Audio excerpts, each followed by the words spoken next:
Hello dear student, जय हिंद जय राजधानी में डॉक्टर रमेश यादव राजधानी एजुकेशन ग्रुप पंचकोड़ा जॉबनेट जयपुर से स्वागत करता हूं आप सभी का फिर से ऑर्गेनिक मैटर की दुनिया में, क्योंकि जीत हमारी जिद है। और let's start without wasting a moment. Already हम लेट नहीं हुए आज, ऑलरेडी तो मैं ऐसे ही बोल गया मजाक में। आज तो सब कुछ टाइम पर लागे है, टाइम से भी 2 मिनट पहले ही मान लो। चलिए आज तोड़ेंगे, ब्रेक डाउन करेंगे। कल ही बात हुई थी, कल हम लोग ना ऑर्गेनिक मैटर को तोड़ रहे थे और ऑर्गेनिक मैटर तोड़ दे हम इस बात पर तो आ गए थे कि सबसे पहले कौन टूटता है, बोला एस पी, बोला शुगर टूटती है, स्टार्च टूटता है, सिंपल प्रोटीन टूटती है मतलब शर्करा स्टार्च और सरल प्रोटीन टूटती है। फिर उसके बाद में क्रूड प्रोटीन सीपी टूटता है, फिर HCl, हेमिसेलुलोज, सेलुलोज और लिग्निन और वैक्स या मोम टूटती है। ऐसे करते करते हम सीक्वेंस तक आ गए थे, लेकिन आज हम उस कॉम्प्लेक्स ऑर्गेनिक मैटर के कॉम्प्लेक्स सबस्टांस को तोड़ेंगे भाई साहब। हम किसी की नहीं मानेंगे आज। कोई कहेगा ना सर प्लीज रुक जाओ ना, आज ना रुकेंगे, आज हम एक को तोड़ेंगे। और ये स्टार्ट करते क्लास। सॉइल ऑर्गेनिक मैटर की दुनिया में आपका वेलकम है। चलिए एक ट्राई और मारते हैं, मजा आता है ना ऐसे करने में। और यह है सॉइल ऑर्गेनिक मैटर की दुनिया। Welcome to soil organic matter. Let's start. पहला शुरू करते हैं। मन कार्बोहाइड्रेट तोड़वाई दो, आज मैं तोड़ांगा ऑर्गेनिक मैटर। आज मैं विच्छेदन करांगा जीवांश पदार्थ का, तोड़ेंगे। और इसमें सबसे पहले हम लोग तोड़ेंगे कार्बोहाइड्रेट में सिंपल शुगर्स को तोड़ेंगे। सिंपल शुगर्स को तोड़ने वाले हैं। सिंपल जल्दी टूट जाती है, आपको ध्यान है SSP आया था अभी, सबसे पहले वाले टूट जाते भाई साहब। सरल शर्कराएं सबसे जल्दी टूट जाती है। अभी थोड़ी देर पहले कहा था आपने SSP, उसमें SP कौन था, बोले तो सिंपल शुगर। S कौन था, बोला स्टार्च, नहीं था क्या? हाँ सिंपल प्रोटीन या शुगर आई थी ना। हाँ शुगर था, स्टार्च था, सिंपल प्रोटीन थी। तो सिंपल शुगर ही होती है, ये बहुत इजी टूट जाती है, जल्दी टूट जाती है। तो simple sugars are decompose quickly, जल्दी टूट जाती है। अब टूटती कैसे है? आपने कई तो ना तोड़ रखे होंगे, पहले बहुत सारे तोड़ रखे होंगे। मतलब ग्लूकोज तोड़ा होगा कभी, ग्लूकोज तो 100% तोड़ा होगा। मतलब रेस्पिरेशन की रिएक्शन तो याद की होगी ना, फोटोसिंथेसिस की उल्टी होती है, नहीं पढ़ी? ओ भाई साहब है बहुत पढ़ी। फोटोसिंथेसिस क्या होता है? 6 सिलेंडर से ओढ़ो, 6 बाल्टी पानी की हरे पौधे को दियाओ, हम 15 दिन बाद ले आओ। अब उसका उल्टा कर दो, मतलब ले जा थारा 6 सिलेंडर, ले जा थारी 6 बाल्टी। उसमें कार्बोहाइड्रेट टूटती है, शुगर टूटा है, ग्लूकोज टूटा है, राइट है क्या? तो कुछ तो क्या होता है शुगर का, देखो मैं आपको बात बता देता हूं। कुछ भाग तो क्या होता है CO2 और वाटर में ऑक्सीडाइज हो जाता है, मतलब कार्बोहाइड्रेट का ऑक्सीडेशन होता है। C6H12O6 प्लस 6O2 कभी पढ़ा हो तो आपने, और 6CO2 प्लस 6H2O निकल जाता है, थोड़ी देर में और निकालेंगे। और कभी कभी क्या होता है, मान लो कम टूटा, थोड़ा फुली ऑक्सीडाइज नहीं हुआ, 6 ऑक्सीजन नहीं मिली। वो तो कब होता है? जब 6 ऑक्सीजन मिलती है। जब भी कोई 6 ऑक्सीजन मिलती, अभी मैं आपको दिखाता हूं 6 ऑक्सीजन मिलेगी तब तो क्या होगा, ये हो जाएगा। ये तेरी शुगर है C6। पहले तो देखो फोटोसिंथेसिस का उल्टा करना सीखो। फोटोसिंथेसिस क्या होता है?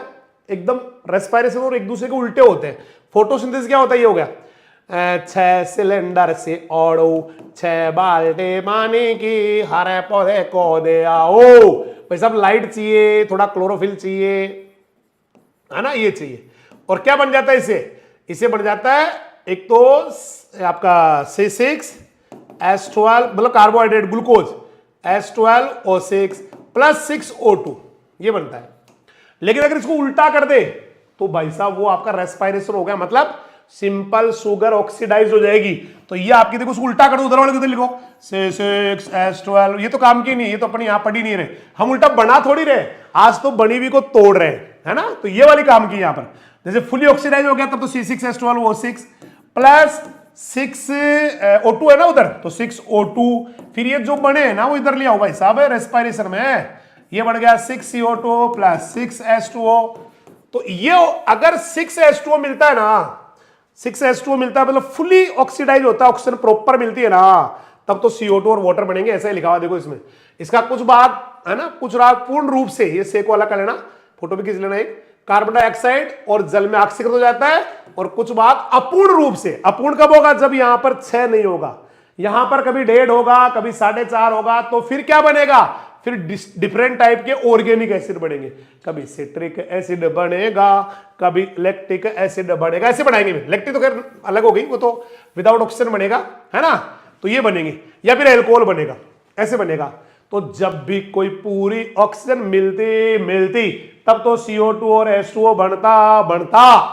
लेकिन अगर अपूर्ण ऑक्सीकरण हुआ, अपूर्ण हुआ तो ऑक्जेलिक एसिड बन गया। देखो अगर इसका, अरे कितना छोटी बात है, पूरी ऑक्सीजन मिल गई तब तो क्या बनेगा, CO2 और जल बनेगा। देखना अभी 6 मिलते, लेकिन मान लो यहां पर 6 नहीं मिली, यहां पर मान लेते 1.5 ही मिली, कभी 4 ही मिली, तो फिर ये अलग ही बन जाएगा।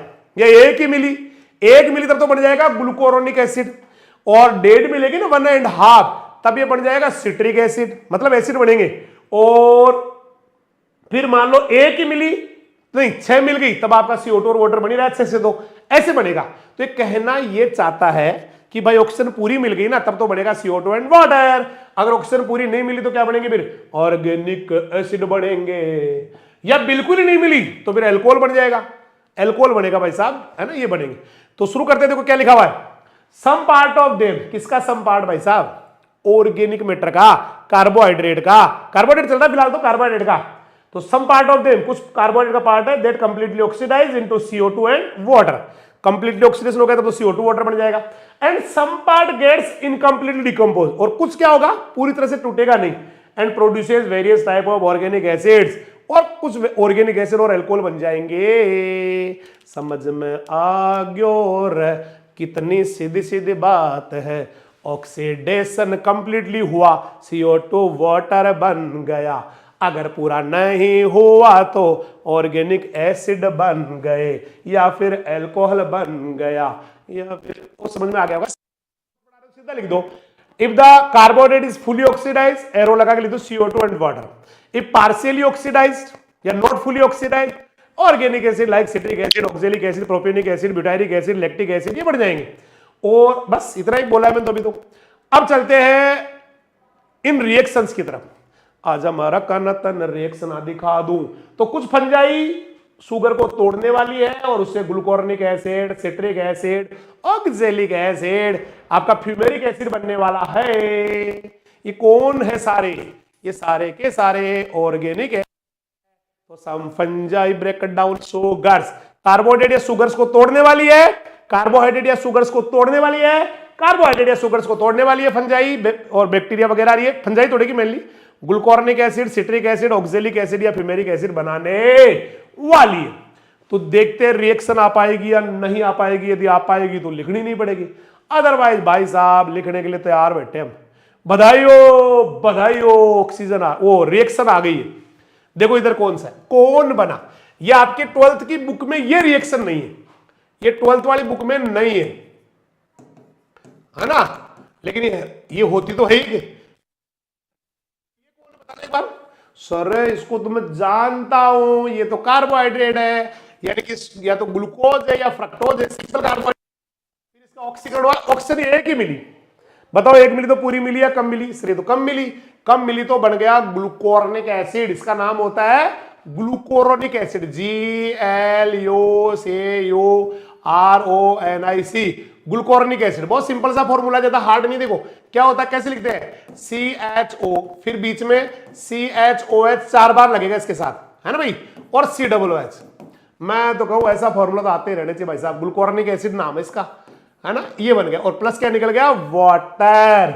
तो यहां पर क्या ऑक्सीजन पूरी मिल रही है, आप कहेंगे निश्चित रूप से नहीं मिल रही है भाई साहब, यहां पे पूरी मिलती तो 6 होती ना, तब पूरी मानी जाती हो, तो ये तो कम मिल रही है, कम मिल रही है, तो क्या बन गया, glucuronic acid. What is glucuronic acid, sir ये तो ऑर्गेनिक एसिड हुआ है, क्या हुआ है, ऑर्गेनिक एसिड। चलो इसका नाम लिख देते हैं, ये नाम है हिंदी वालों के लिए ग्लूकोरोनिक एसिड, इंग्लिश वालों के लिए ग्लूकोरोनिक एसिड, अम्ल कह दो हिंदी में। तो अगर एक ही ऑक्सीजन मिला तो मारा रे कार्बोहाइड्रेट को एक ही ऑक्सीजन का अणु मिला, बन गया ग्लूकोरोनिक एसिड रसोनियो, प्लस निकल गया वाटर। वाटर वाटर समय निकलेगा, वाटर तो आप कभी भी अगर किसी कार्बोहाइड्रेट को ऑक्सीडाइज कराओगे तो वाटर तो आवेगा भाई साहब, वाटर तो आवेगा। 2 कार्बोहाइड्रेट के मॉलिक्यूल टूटेंगे तो भी वाटर आएगा, चलो जुड़ेंगे, सॉरी। अब लेते हैं ऑक्सीजन, ये अगर मान लो डेड मिल जाए तो मारा रे कार्बोहाइड्रेट को डेड मिल गई ऑक्सीजन, बन जावे रसोनियो। समझ में आ रहे? मैंने तो बहुत इजी याद कर रखा है, देखो बताओ आपको। एक मिले तो ग्लूकोरनिक एसिड, अगर ऑक्सीजन एक मिलती है मान लो 1, तब तो क्या करोगे आप? एक मिले तो ग्लूकोरनिक एसिड, डेढ़ मिले तो सिट्रिक एसिड, डेढ़ मिले तो सिट्रिक एसिड। सिट्रिक एसिड को याद पता कैसे करते हैं बच्चे?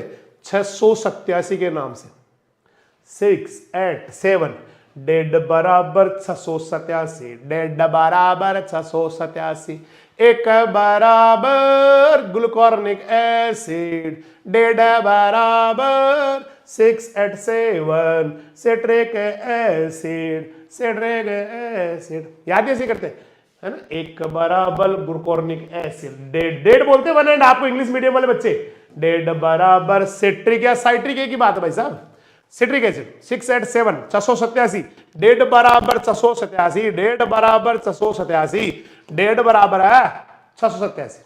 करेक्ट है। अगर 4.5 मिल जाए, 4.5 तो बनेगा ऑक्सैलिक एसिड। दुनिया का सबसे इजी फॉर्मूला होता है ऑक्सैलिक एसिड का, COOH बस। तो अगर 4.5 ऑक्सीजन मिले तो, अब नहीं आ रही है, पूरी आगे आगे आगे, अच्छा वो आगे आगे आ गई, ये देखो आगे आगे। वो पहले क्या उसको हटाया नहीं मैंने, देखो एक बराबर 1 का 12 है, 1 का बराबर ग्लूकोरनिक एसिड। देखो 1 बराबर 1 आवे तो ग्लूकोरनिक एसिड, डेढ़ बराबर 687, 4.5 पर ऑक्सैलिक एसिड। और ये नीचे वाला तो रिएक्शन अपनी होती है नॉर्मली, जिसको आप कहते हो फुली ऑक्सीडेशन, कंप्लीट ऑक्सीडेशन। ये मैं और समझाऊं या समझ में आ गई भाई साहब बोर्ड के ऊपर आपको? आ गई, सिंपल है। या दोबारा लिखूं बोलो आपको तो लिख देता हूं, इनको लिखूं एक बार देख लो, सिंपल सिंपल सा है ना भाई साहब। अगर एक हो तो ऐसे ट्रिक बढ़ा लो इसकी, एक हो तो ग्लूकोरनिक एसिड, और डेढ़ हो तो सर 687 सिट्रिक एसिड, बाकी तो पानी सब में निकलेगा इनमें, सिट्रिक एसिड। और 4.5 हो तो sir oxalic acid. Oxalic acid का तो फॉर्मूला बहुत इजी है, ऐसे होता है ऑक्सैलिक एसिड, देखो सिंपल है बिल्कुल ही, COOH। ओ तो सरल फॉर्मूला ऑक्सैलिक एसिड को, यस यही तो है। और 3 बनेगा बस, कितने बनेगा? 3 बनेगा। क्यों? और अगर 6 आ जाए तो अपने वाली रिएक्शन आई, ले जा थारी 6 बाल्टी, ले जा थारा 6 CO2 का सिलेंडर ले जा। ये उल्टा नहीं हो गया क्या? देखो 6 सिलेंडर से ओढ़ो, 6 बाल्टी पानी की, हरे पौधे को दे आओ, आम 15 दिन में ले आओ। तो उसका उल्टा हो गया ना, रेस्पायरेशन वाली रिएक्शन है, सेम टू सेम। ये दो रेस्पायरेशन वाली रिएक्शन है भाई साहब। तो 6 आवे तो, अगर आपको पहले से आए तो 6 आवे तो रेस्पायरेशन रिएक्शन याद कर लो, ऐसे कर लो, 6 आवे तो रेस्पायरेशन रिएक्शन। एक बार प्रैक्टिस करो बेटा लिखने की। सारे बच्चे ना रिएक्शंस को लिखे, सारे के सारे बच्चे रिएक्शंस को लिखे। सबसे पहले क्या करेंगे, सब में लिखने का तो बहुत इजी ट्रिक है, मैं सिखा देता हूं। पहले आप क्या करें, 4 बार ये लिख लो। कौन लिख लो 4 बार? ग्लूकोज का फॉर्मूला या carbohydrate, same same same same लिख लिया। फिर देखो 1 ऑक्सीजन, डेढ़ ऑक्सीजन, 4.5 6, फिर 1 बराबर ग्लूकोरनिक एसिड, डेढ़ बराबर 6 8 7 सिट्रिक एसिड, 4.5 बराबर COOH बोले तो ऑक्सैलिक एसिड, और 6 बराबर रेस्पायरेशन रिएक्शन। हाथों हाथ याद करने का। इनमें से ये 12th में नहीं है, ये रिएक्शन 12th की बुक में नहीं है, मैं पहले बता दूं। कुछ बच्चे हो सकता है उनको लगे, है ना, यही नहीं है बस, बाकी सारी ऐसे कैसे दे रखी है, मस्त दे रखी है, जबरदस्त दे रखी है। अगर ऑक्सीजन कम मिल रही है, मतलब 1 मिल रहा है तो ग्लूकोरनिक एसिड, कार्बनिक अम्ल हो गया, ऑर्गेनिक एसिड हो गया। 1.5 मिल रहा है तो सिट्रिक एसिड 687, ये भी ऑर्गेनिक एसिड हो गया। 4.5 मिल रहा है तो COOH बताई दिया मैंने, लिखना आपको, COOH 3 बनेंगे इसके मॉलिक्यूल, है ना, ये COOH ये। और 6 मिल गई ना ऑक्सीजन, तब तो भैया फुली ऑक्सीडेशन होके CO2 और वाटर ही बन जाता। मैं आगे बढ़ जाऊं या यहीं बैठ के भजन करता रहूं? सर बढ़ जाओ, समझ में आ गया हमारे? पक्का स्क्रीनशॉट लेना हो ले लेना भाई साहब, बाकी बुक में लिखी हुई है, कोई दिक्कत नहीं है, बिल्कुल इजी पड़ी है। अब लेते, ये तो हो गई ऑक्सीजन होने के टाइम की बात है। अगर मान लो ऑक्सीजन है ही नहीं, मान लो बिल्कुल ही नहीं, ऑक्सीजन नाम से ही नहीं है, ऑक्सीजन का नामो निशान नहीं है, तब क्या करोगे फिर? तो फिर तो भाई साहब आपके पास है लैक्टिक एसिड बनाओ, एसिटिक एसिड, है ना, एल्कोहल बनाओ, ये बनाएंगे। तो मान लो अगर हो ही नहीं तो देखो फिर एनारोबिक बैक्टीरिया क्या करेंगे, ऑक्सीजन नहीं होगा तो, या यीस्ट क्या करेगी, ये शुगर को तोड़ेगी, lactic acid, butyric acid, acetic acid, propionic acid, formic acid, methane और हाइड्रोजन बनाएगी। तो lactic acid, butyric acid, propionic acid, formic acid, सही चल रहा है। Methane and hydrogen are produced when sugar is broken down by anaerobic bacteria. अगर बिना oxygen के कोई बैक्टीरिया तोड़ रहा है ना, तो फिर ये बनेंगे, ये कौन, ये बनेंगे, मतलब lactic acid, butyric acid, acetic acid, propionic acid, formic acid, methane बनेगा, फिर हाइड्रोजन वगैरह ये निकलेगी अगर बिना ऑक्सीजन के होगा तो। अगर आप जैसे पहले कह रहे थे ऑक्सीजन है, तो ये रिएक्शन हो रही है ना ऑक्सीजन वाली। ऑक्सीजन एक है तो ग्लूकोरनिक एसिड, 1.5 डेड है तो 687 सिट्रिक एसिड, अगर 4.5 है तो COOH, ये आ गया COOH, ये ऑक्जेलिक एसिड तो भाई साहब आप बहुत पढ़ते होंगे ऑर्गेनिक केमिस्ट्री में, COOH, बस। और ये बढ़ेगा कितना, तो 4.5 है तो COOH, दो ही तो है, देखो आगे 2 लगा हुआ है ना इसके, तो COOH ही, और 3 अणु है इसके। और अगर 6 है तो CO2 और वाटर, लेकिन नहीं है तो ठाकर, नहीं है तो ये बनेगी, लैक्टिक एसिड बनेगा, ब्यूटारिक एसिड बनेगा, ब्यूटारिक एक बात है, एसिटिक एसिड बनेगा, प्रोपियोनिक, फार्मिक, मीथेन, हाइड्रोजन बनेगा। समझ में आ गया? बना दूं, ऑक्सीजन नहीं है तो ये बनेंगे। चलिए बढ़ाते हैं, पे से ग्लूकोज, और ये बन गया लैक्टिक एसिड, 363 लैक्टिक एसिड, ये 363 लैक्टिक एसिड। इसको याद ही कैसे करते हैं, इनके नंबर याद करते, ये 2 अणु बने हुए, ये 2 अणु बने हुए, लेकिन मेन ये 3 6 3, तो 3 6 3 लैक्टिक एसिड, 3 6 3 लैक्टिक एसिड। बिना ऑक्सीजन बन रहा है ना, कोई ऑक्सीजन आई क्या इस साइड में? सर नहीं आई, बिना ऑक्सीजन के हो रहे रिएक्शन ही। चलो ब्यूटारिक बनाते हैं, 482 ब्यूटारिक एसिड, ब्यूटारिक एसिड 482, इधर ऑक्सीजन लगाने का ही नहीं, अब की बार मर्जी है जो बनाओ, है ना। बिना ऑक्सीजन के ग्लूकोज टूट रही है तो लैक्टिक एसिड, बिना ऑक्सीजन के ग्लूकोज टूट रही है तो butyric acid, CO2 and hydrogen. और अगर हाँ बस ये बन जाएंगे, बन गया पक्का। चलो एक और बनाते हैं, एल्कोहल बनाते हैं। आओ बच्चों, बिना ऑक्सीजन एल्कोहल बना देते हैं, ये बन गया। तो बिना ऑक्सीजन बहुत इजी है भाई साहब, बहुत इजी। ये देखो बिना ऑक्सीजन, इसको याद कर लो, lactic acid 363, butyric acid 482, alcohol तो आपको पहले से आता होगा, C2H5OH। क्या मुझे दोबारा लिखने की जरूरत है? बता दो, लिखो तो मैं एक एक को उतार दूंगा भाई साहब, और समझा दूंगा उतार के, पहले वाले भी समझा दूंगा, ये भी समझा दूंगा, कोई दिक्कत ना है। मैनू बोलते जाओ आप, तो बस आप तो बता दो कि सर और दोबारा बता दो, मैं पूरी की पूरी रिपीट कर दूंगा भाई साहब, है भाई। ऑक्सीजन, चलो मैं एक बार बता देता हूं इनको, अगर ऑक्सीजन है तो क्या होगा, नहीं है तो क्या होगा।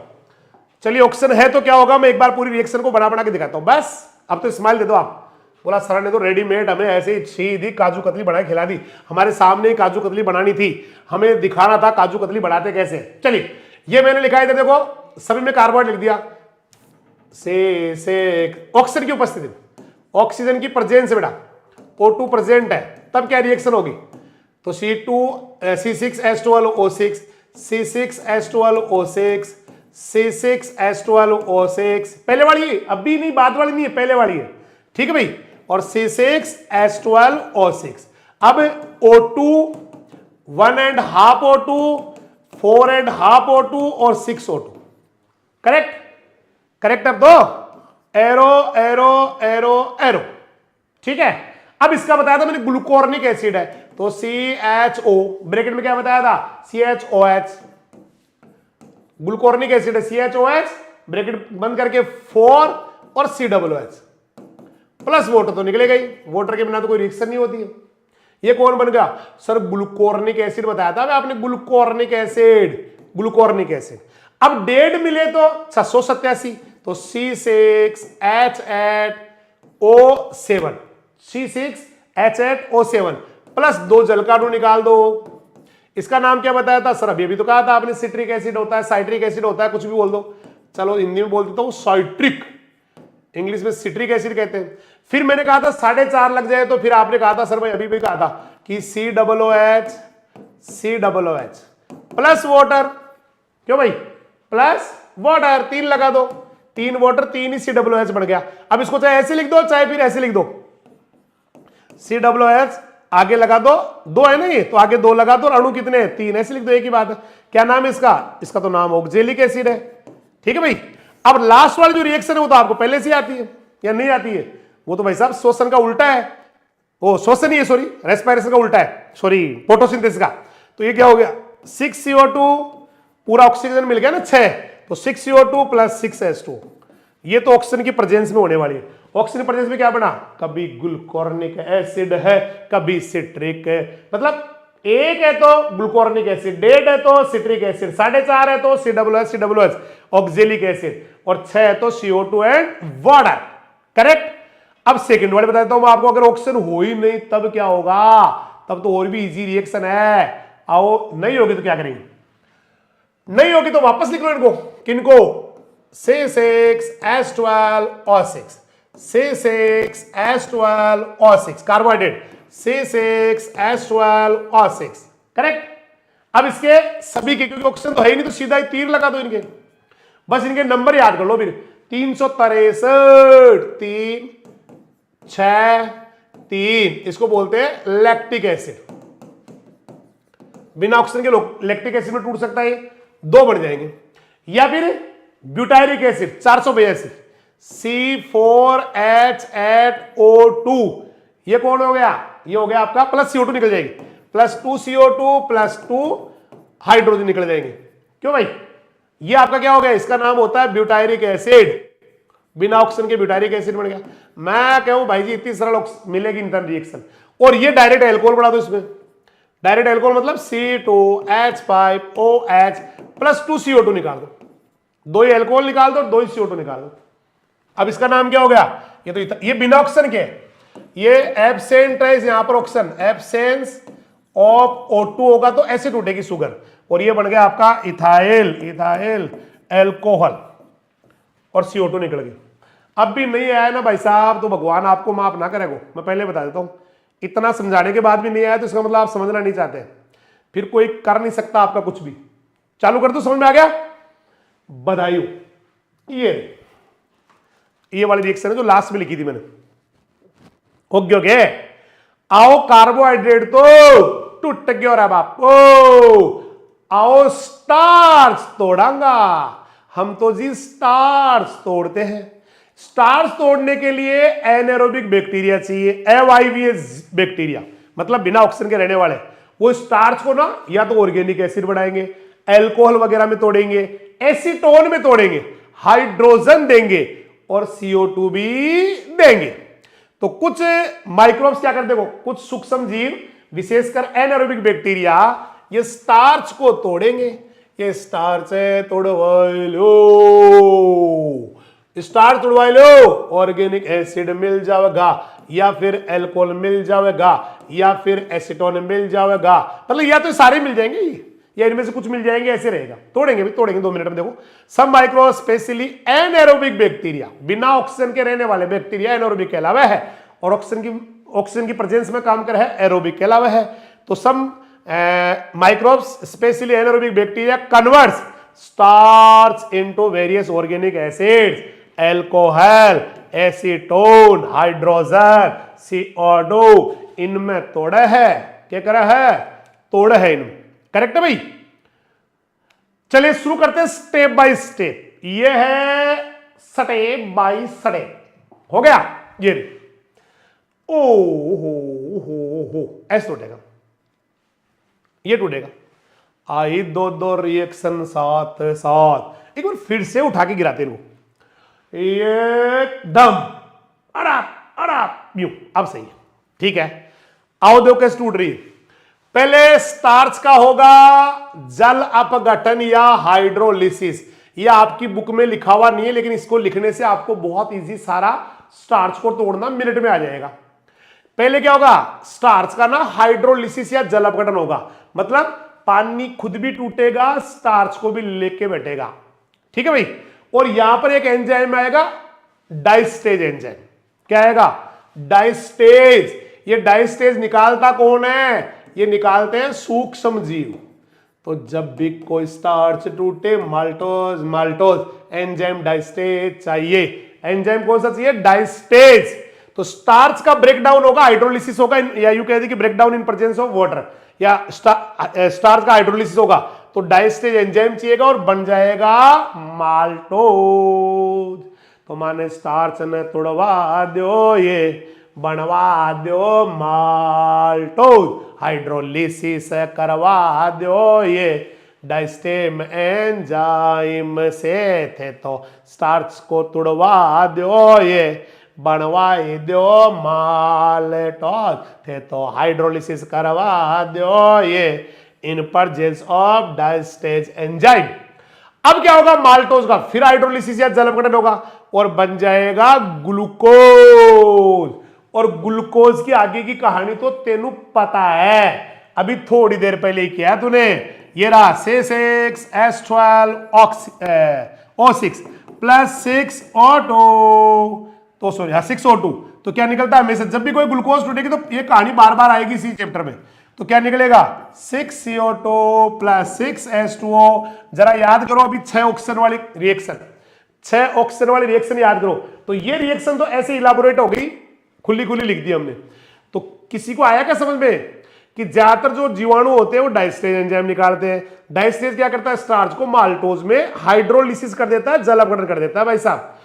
फिर यहां पर एक एंजाइम हो रहेगा माल्टेज, यहां पर एक एंजाइम बोल बेटा रह गया, यहां पर एंजाइम में भूल गया, माल्टेज आएगा, यहां लिख लेना माल्टेज, रह गया है माल्टेज। यहां पर माल्टेज लिख लियो भाई साहब, यहां पर एक एंजाइम लिख लेना माल्टेज, प्लीज लिख लेना प्लीज। यहां पर माल्टेज है ना, यहां पर कौन सा लिखोगे, माल्टेज एंजाइम, क्योंकि माल्टोज टूटेगा माल्टेज एंजाइम से, माल्टोज टूटेगा माल्टेज एंजाइम से, माल्टेज एंजाइम से माल्टोज टूटेगा, माल्टेज माल्टेज। अरे माल तेज नहीं भाई, हमने कोई माल बनवाया यार थोड़ा तेज बन गया है ना, वो माल तेज नहीं है भाई साहब, ये माल्टेज है। किस है, माल्टेज है, माल्टेज। ठीक है, तो बन गया माल्टेज, रह गया भाई साहब लिख लेना। फिर बाद में क्या बना, तो देखो दोबारा याद करना, जब भी कोई स्टार्च टूटे, माल्टोज माल्टोज डाइस्टेज एंजाइम की प्रेजेंस में माल्टोज भी टूट जाता, ग्लूकोज ग्लूकोज माल्टेज एंजाइम के द्वारा। और ग्लूकोज टूटता है तो CO2 वाटर निकलता है, ये सबको याद हो ही गया, इसमें तो कोई दिक्कत ही ना है, या कोई दिक्कत है बताओ। स्टार्च को तोड़ना आया कि नहीं आया, मुझे पता है 100% आ गया आपको।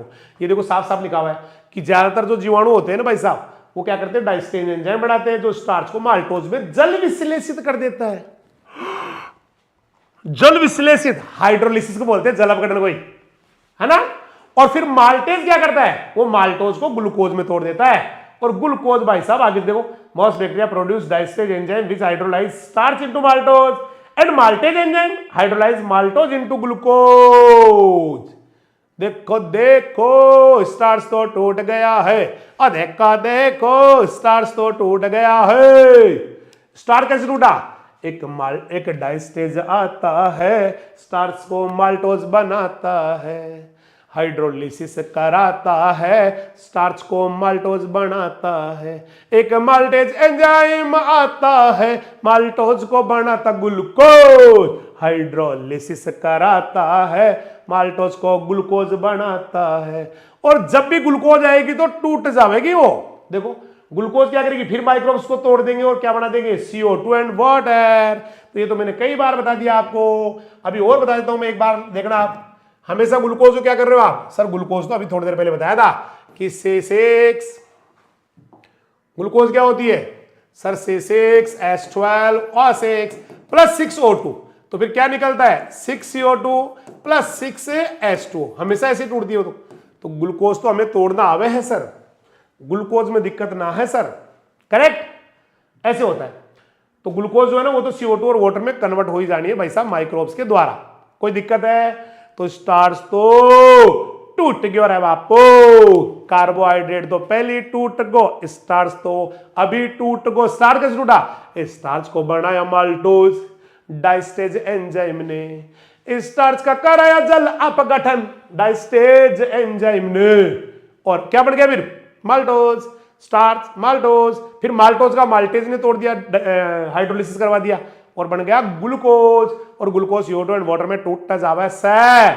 आई अब हेमीसेलुलोज की बार है ना। हेमीसेलुलोज शुरू में थोड़ा तेज टूटता है, बाद में तो बिल्कुल ही धीरे धीरे टूटता है। आपको पता है कहां आता है उसमें ये टूटने की सीक्वेंस में कहां आता है? आता है किसी को? सर मेनू आता है, बताओ क्या आता है, कहां से टूटेगा ये?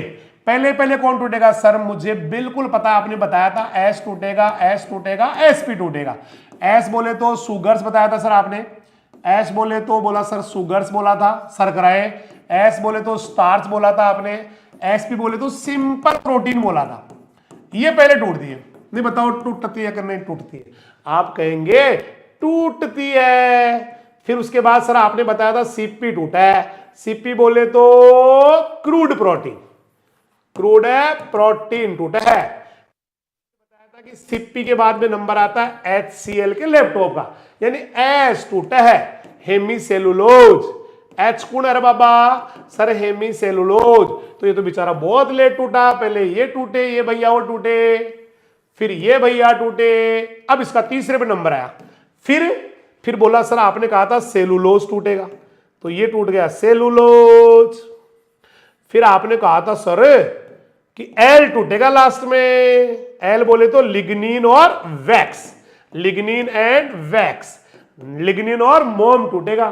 तुम्हारा सेलुलोज को तो लेट ही नंबर आयो रे, तीसरा नंबर पर आयो रे, तीसरे नंबर पे है इसका। तो देखो साफ साफ लिखा हुआ है कि शुरू में जब ऑर्गेनिक मैटर टूट रहा होता है तो हेमीसेलुलोज थोड़ा तेज टूटता है, लेकिन धीरे धीरे ये तो टूटना ही कम हो जाता है, धीरे धीरे तो ये टूटना ही कम हो जाता है। तो initially the decomposition of hemicellulose, initially the decomposition of hemicellulose present in organic matter takes place rapidly, है ना, डिकम्पोजिशन बहुत रैपिडली होता है, तेज होता है, but which again get converted into, नहीं sorry, but gradually the decomposition process become very slow, लेकिन धीरे धीरे ये प्रोसेस बहुत ज्यादा स्लो हो जाता है। तो हेमीसेलुलोज के बारे में क्या ख्याल है? हेमीसेलुलोज शुरू में तो जल्दी जल्दी टूट जावे से, फिर बाद में तो टूटना इसका बिल्कुल ही कम हो जावे से। Initially the decomposition of hemicellulose present in organic matter takes place rapidly but gradually, gradually means धीरे धीरे, the decomposition process become very slow. तोड़ देगा, फिर भी हम छोड़ांगा नहीं, इसको भी तोड़ देगा। क्यों? तो देखो कैसे टूटेगी। पहले हेमीसेलुलेज एक एंजाइम आएगा, हेमीसेलुलोज क्या कर देगा इसको सिंपल शुगर में तोड़ देगा भाई साहब, हाइड्रोलिसिस कर देगा, और फिर सिंपल शुगर क्या होगी, वो वाटर वगैरह में टूट जाएगी, CO2 में टूट जाएगी, नहीं टूटेगी। सिंपली हम बात करें ना तो कैसे टूटेगा, देखो सिंपली बात करें तो अपन, है ना, कि पहले आपका जो हेमीसेलुलोज है, मीसेलुलोज है, मीसेलुलोज है, मीसेलुलोज है, पहले पहले तो क्या होगा, आपका जो हेमीसेलुलोज है ना उसको सिंपल शुगर्स में तोड़ा जाएगा। सिंपल शुगर्स मतलब जैसे ग्लूकोज, मान लेते ग्लूकोज, और ग्लूकोज तो आपको पता है हमेशा किस में टूटता है, अभी थोड़ी देर पहले तोड़ा हमने, कैसे तोड़ा था, ये भी तो तोड़ा था भाई साहब, C6H12 और 6 प्लस 6O2, इससे क्या बन गया था 6CO2 प्लस 6H2O। ये बना था कि नहीं बना था? नहीं, मैं आपसे पूछ रहा था ये बना था कि नहीं बना था? ऐसे बन जाएगा, बस ये टूटता रहेगा, मतलब हेमीसेलुलोज सिंपल शुगर बन जाएगी, सिंपल शुगर से पॉलीयूरेनोइड नाम का एक सबस्टांस या कार्बोनेट बन जाएगा, उससे फिर शुगर एसिड्स बन जाएंगे या शुगर बन जाएगी, सिंपल शुगर बन जाएगी, एक दिन ऐसे टूटता है। तो आओ तोड़ते देखो, है ना, शुगर्स बन जाएगी। तो हेमीसेलुलोज को तोड़ेगा कौन? हेमीसेलुलोज को, हेमीसेलुलोज को हेमीसेलुलेज एंजाइम तोड़ेगा, दिखा है? हेमीसेलुलोज को हेमीसेलुलेज एंजाइम क्या करेगा, सिंपल शुगर में तोड़ेगा, और फिर आगे चल के वो वाटर और CO2 बन जाएगी, जैसे अभी ग्लूकोज या सिंपल शुगर की बढ़ा रहे थे। तो hemicellulose is hydrolysed, what is hydrolysed, hydrolysis हो जाएगा into various simple sugars by hemicellulase enzyme which again get converted into water and CO2। और फिर आपकी बुक में ना एक सीधी सी इक्वेशन ऐसी लिख रही है, हेमीसेलुलोज से सिंपल शुगर, सिंपल शुगर से पॉलीयूरोनॉइड, पॉलीयूरोनॉइड से फिर शुगर, शुगर एसिड का मिक्सर। कैसे टूटा रे बाबा, हेमीसेलुलोज से बन गई सिंपल शुगर, सिंपल शुगर से बन गया पॉलीयूरोनॉइड, पॉलीयूरोनॉइड से बन गया mixer of sugar and sugar acids. तो काना भेरा रे हेमीसेलुलोज भी टूट गयो, पहली तो बन गई सिंपल शुगर रे। कौन बनाएगा यहां पर एंजाइम का नाम बताओ, देखिए हेमीसेलुलेज आएगा, हेमीसेलुलेज आएगा। कौन आएगा यहां, हेमीसेलुलोज को तोड़ने वाला कोई है, कोई है? यस सर, हेमीसेलुलेज आ रहा है सर, 2 ही मिनट रुको सर, आ गया, बस आ गया सर, कपड़े पहन रहा है, हेमीसेलुलेज आ गया सर, आ गया, ये आ गया, हेमीसेलुलोज तोड़ेगा। तो हेमीसेलुलोज को तोड़ेगा हेमीसेलुलेज एंजाइम सिंपल शुगर में, और सिंपल शुगर से पॉलीयूरोनॉइड, पॉलीयूरोनॉइड से शुगर एंड शुगर एसिड का मिक्सर बन जाएगा भाई साहब, बन जाएगा भाई साहब, बन जाएगा। तो हेमीसेलुलोज भी टूट गया और बापो आओ सेलुलोज तोड़ांगा। सेलुलोज तो भाई साहब उसके भी बाद में टूटेगा, किसके, HCl, हेमीसेलुलोज के भी बाद में नंबर आएगा। पहले कौन टूटता है जी sir, SSSP, sugar, sugar, starch, starch, simple sugar, simple protein SSSP, फिर क्रूड प्रोटीन, कच्ची प्रोटीन, फिर उसके बाद में आया था हेमीसेलुलोज, फिर बेचारे सेलुलोज का नंबर आया था। तो सेलुलोज अब बनता किसी सेलुलोज, 3000 ग्लूकोज, 3000 ग्लूकोज की चेन मिलती है ना, ये पता किससे बना होता है, किसी को बताना ना है, ये बनता है 3000 chains of glucose, 3000 glucose chain, एक सेलुलोज, 3000 ग्लूकोज चेन, एक सेलुलोज, मेरा एक सेलुलोज। जब 3000 ग्लूकोज चेन जुड़ती है ना, तब जाके एक सेलुलोज बनता है। इसका मतलब सेलुलोज किससे बना होता है बाबा, बोला सर ग्लूकोज से बना होता है, ग्लूकोज से बना होता है, ग्लूकोज से बना होता है। तो स्टार्च की तरह सेलुलोज भी क्या होता है, बहुलक होता है, पॉलीमर होता है। पॉलीमर जानते हो, बहुलक जानते हो कि भाई साहब, बहुलक कभी पढ़े हो बायोलॉजी या केमिस्ट्री में, पॉलीमर, पॉलीमर कहते हैं जब बहुत सारे मोनोमर मिलते हैं, बहुत सारे मोनोमर मिलते हैं, खूब सारे, है ना, n नंबर ऑफ मोनोमर्स, मतलब बहुत सारे मोनोमर मिलके एक ही मॉलिक्यूल बन जाए, उसको बोलते हैं पॉलीमर। पॉली मींस बहु, बहुत सारे, जैसे बहुत सारे ग्लूकोज, जैसे यहां पर 3000 ग्लूकोज की चेन मिली, है ना, तो 3000 ग्लूकोज मिलके एक ही अणु बन गया सेलुलोज का। तो इसका मतलब सेलुलोज क्या हो गया, पॉलीमर हो गया, पॉलीसेकेराइड हो गया, पॉलीमर हो गया, पॉलीसेकेराइड हो गया। देखो स्टार्च भी पॉलीमर होता है, पॉलीसेकेराइड होता है, और सेलुलोज भी पॉलीसेकेराइड है। तो like star, cellulose is also a polymer of glucose. ठीक है, समझ में आ रहा है भाई साहब, आ रहा है।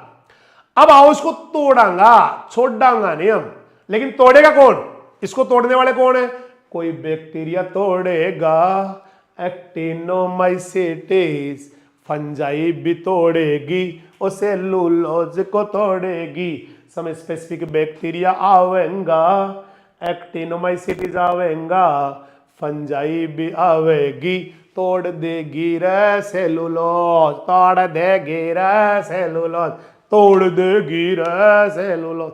सेलुलोज तोड़ने के लिए कौन कौन आ रहे हैं, बोला कुछ बैक्टीरिया, स्पेसिफाइड बैक्टीरिया, कुछ एक्टिनोमाइसीट्स, कुछ फंजाई आएंगे और इसका अपघटन या डिकम्पोजिशन कर देते हैं। अब टूटेगा कैसे, जब भी कोई सेलुलोज टूटे, सेलोबायोस बनता, सेलोबायोस। सिंपल है ये तो, सेलुलोज से क्या बना देंगे, सेलुलोज जब टूटेगा ना, सेलुलोज एंजाइम जब इसको तोड़ेगा, सेलुलेज तोड़ेगा, एंजाइम कौन सा आएगा, सेलुलेज, सेलुलेज, सेलुलोज तुड़वा लो, सेलुलेज तेरे पास है। आहा हा, इसको तोड़ने वाले एंजाइम को मैं जानू हूं, उसका नाम होता है सेलुलेज। एंजाइम का नाम क्या है रे बाबा? Cellulase, cellulase. तो सेलुलोज तुड़वा लो, सेलुलेज तेरे पास है। आहा हा, ओ हो। तो सेलुलोज से पहले क्या बनाओगे? एक कार्बोहाइड्रेट होता है, उसका नाम होता है सेलोबायोस। कौन सा बायोस? सेलोबायोस। ये रहा। तो cellulose is hydrolysed by enzyme form cellobiose. Enzyme का नाम मैंने बता दिया सेलुलेज। पहले सेलोबायोस बनाएगा और सेलोबायोस बन जाता है ग्लूकोज। सबसे सीधी रिएक्शन है। और ग्लूकोज का तो तेनू पता है क्या हाल होने वाला है। बताओ दे, ग्लूकोज से क्या बनाते आए हो आप? इस ग्लूकोज का क्या करने वाले हो? कुछ तो बता दो। इस ग्लूकोज को तो पता नहीं कितनी बार तोड़ चुके हैं। C6H12 और 6 + 6 O2 is equal to 6 CO2 ले जा थारी 6 बाल्टी, ले जा थारा 6 सिलेंडर। वापस टूट जाएगा। ग्लूकोज के साथ तो बेचारे के साथ बार बार यही हो रहा है कि CO2 और वाटर बन जावे है। क्या बन जावे है? CO2 and water. चलिए थोड़ा रिएक्शन फॉर्म में इसको देख लेते हैं। Simple simple by name reaction. और ये है पहले सेलुलोज, उससे हाँ देखो टूट जाएगा ना लास्ट में, सेकंड में तो क्या होना है भाई? वापस पानी और CO2 बन जाएगी ग्लूकोज। ये तो बताई दिया आपको, ऊर्जा निकलती है। ये देखो in the second stage glucose is curve. पहली स्टेज में क्या हुआ? पहली स्टेज में सेलुलोज से सेलोबायोस बन गया। यही तो हुआ भाई साहब है। सेलुलोज से सेलोबायोस बन गया, हाइड्रोलाइज हो गया एंजाइम सेलुलेज की प्रेजेंस में, और वो ग्लूकोज में कन्वर्ट हो गया। और दूसरे में ग्लूकोज से फिर पानी और CO2 बन गया। मैंने बताई दिया reaction. In the second stage glucose is converted into water and CO2 and energy is produced. और ये इसकी पूरी कहानी आ गई। ये देखो, जब भी कोई सेलुलोज टूटे एंजाइम चाहिए। यहां पर है सेलुलेज, सेलुलेज, यहां पर है सेलुलेज। और उससे क्या बढ़ेगा? देखो सेलुलोज से सेलोबायोस। सेलोबायोस एक कार्बोहाइड्रेट है, पॉलीमर होता है। देखना आप जाके कभी गूगल सर्च मारियो भाई साहब, है ना, कार्बोहाइड्रेट है। उससे क्या बन गया फिर? उससे क्या बन गया भाई? ये पॉलीयूरोनिक आ गया इसमें। ये गलती हाँ नहीं आएगा, पॉलीयूरोनिक से आएगा लेकिन ये नहीं, इसमें नहीं आएगा। इसमें नहीं आएगा, ये डायरेक्ट उठेगा। इसको नहीं लिखना है, ये नहीं आएगा, सीधा ही तो आएगा इसमें। तो ये नहीं आएगा। फोटो खींच लो जी, खींचो।